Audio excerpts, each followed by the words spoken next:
Jimbo Fisher, Bobby Petrino marriage.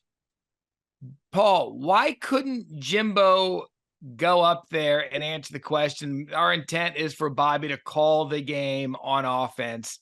Instead, he kind of danced around it and says, well, I hope he's able to call the game. We don't know.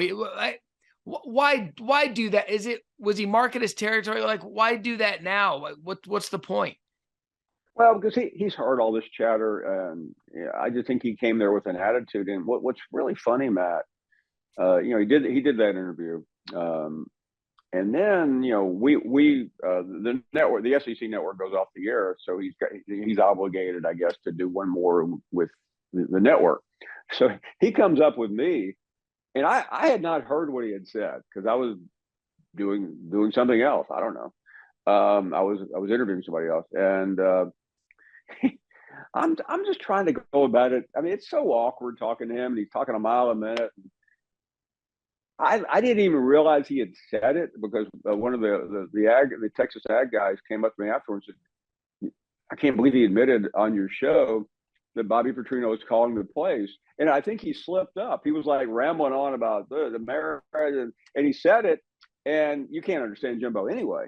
So I missed it.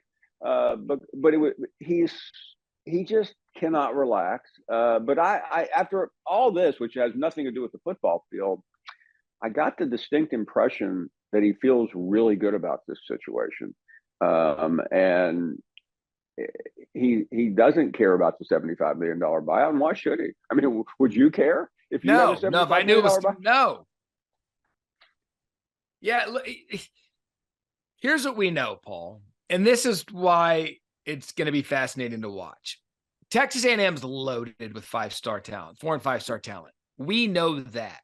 We also know that Jimbo Fisher's got a good offensive mind. We also know Bobby Petrino's got a good offensive mind. We also know both of them are combustible, as a lot of coaches are. But if this works, if the marriage works and they find a way to coexist, Texas A&M you can add them to a list of loaded teams in the West because it's not a talent issue. It's never been a talent issue. It's been about, can you harness that talent and win on Saturdays? And I applauded Jimbo for making this hire to begin with. People forget that Petrino had just accepted a job at UNLV at the same position. He had a cup of coffee at the craps table and was out. So, yeah, I mean, Petrino's a punchline because of the Harley incident at Arkansas. But, he coached Lamar Jackson.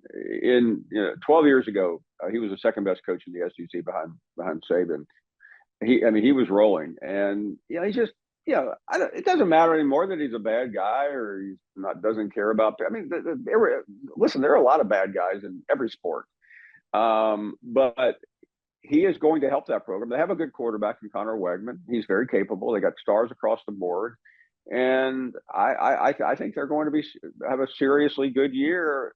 And I wish Jimbo could handle the media better, but he's not going to. He's still angry. I don't know what he's angry about, but that's just who he is. And he told me, I'm from West Virginia. My dad was a coal miner, got hurt. That's who we are. Oh, good, wonderful. Congratulations, Jimbo. You're almost 60 years old. Grow up. Thanks for watching ESPN on YouTube. For live streaming sports and premium content, subscribe to ESPN+.